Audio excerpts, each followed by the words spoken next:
All right, everyone. So we are back here. Welcome to the wrap-up video. As always, it is what they think. If you can do me a favor, I know a few hundred people are going to watch this wrap-up video. Probably 1,000 or so are going to watch the rest of the video. So if you have made it to this part, please let me know what you like, what you don't like about this constructed series. My guess is it's going to stop a bit after the Pro Tour. We're going to go back to drafts. But I just kind of wanted to start with some constructed, see if people liked it. Alex thought it was cool, so I thought it had some cool decks. So I'm glad that I got to show them to you. So what I wanted to talk about quickly today is that this deck really revolves around being a base green deck that is able to splash almost 3 extra colors.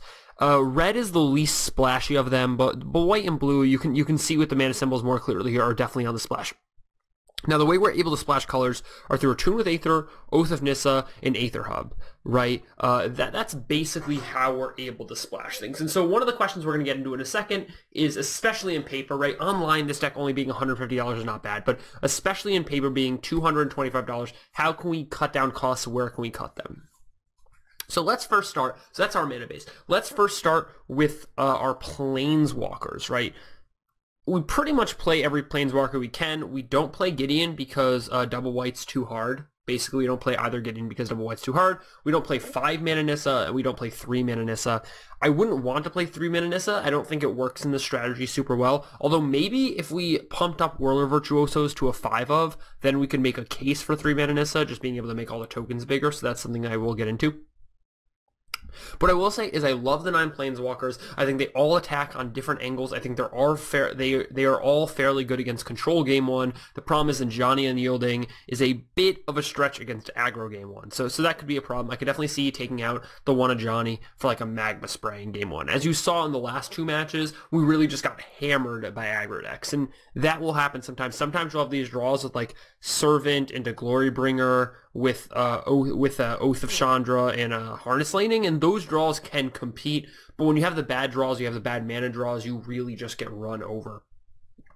So that's pretty much what I think about that. Our sideboard, again, you want the extra Magma Spray and extra Sweltering Suns if you're in aggro heavy meta. You want the extra Negate and maybe a Ceremonious Rejection if you're really, really concerned about Tower.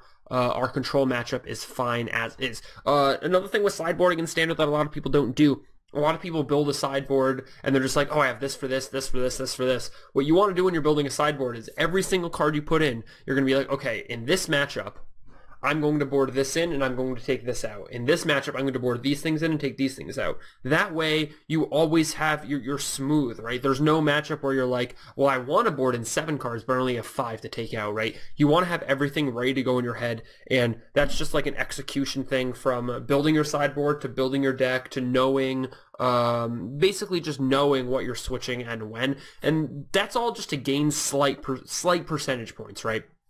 Let's say you gain 3 percentage points in each random match that you're well prepared for, right? Those things win tournaments, those things win games in the long run. So the online price being $146 is pretty relevant here. I mean, you really need the Chandras. I guess what you don't need, what you need least, is these 2 Nahiris. If you want to cut it down to 100 tickets, I would get rid of these 2 Nahiris.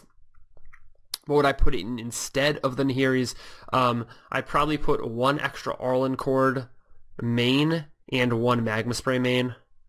Or I could even see, no, cut out 2 Nahiris, substitute this Nahiri for a cast out in the main, and this Nahiri for a Sweltering Suns, and you're good to go. You've cut it down to $100. So let's go look at the paper version. What can we do if we want to budgetify this in the paper version? The Chandras are very expensive, and the 2 Nissas are very expensive. I would take out these 2 Nissas. Oh, no, I would definitely take out these 2 Tamios. You just don't need them. I would take out these 2 Tamios. I would take out this Nahiri in the board. Yeah, so I guess I would try to get rid of, like, can we get this? We can definitely get this. Can we get this to $150 somehow? Alright, so let's cut out these 2 Tamios. Let's cut out this Nahiri. So let's cut out $50 there. Or not 50, $30 there. And let's cut out another 45 here by taking out 1 Nissa. So let's do this. Let's take out 2 Nissa Steward of Elements, 2 Tamios, That's $46, and the Nahiri in the board That is $60. And let's add 2 5-mana Nissa, 2 5-mana Nissa, an extra Arlen, and a cast out in the main, and then put an extra Sweltering Suns in the board. So we take rid of $60, $70. So that's going to make it $150 in paper. So you can definitely get it under 100 online and under 150-ish in paper fairly easily. Once again, thank you everybody so much for watching. I don't know how well this is going to do this weekend. It obviously struggles against aggro. It obviously struggles against tower. It's good against mid-range, great against control. So I hope this does well. It was very, very fun to play. Once again, don't forget to leave a comment in the section down below. I try to get to each and every one of them. Check me out on Twitch, twitch.tv/SamBall49. And I'll see you all tomorrow for some more Magic content.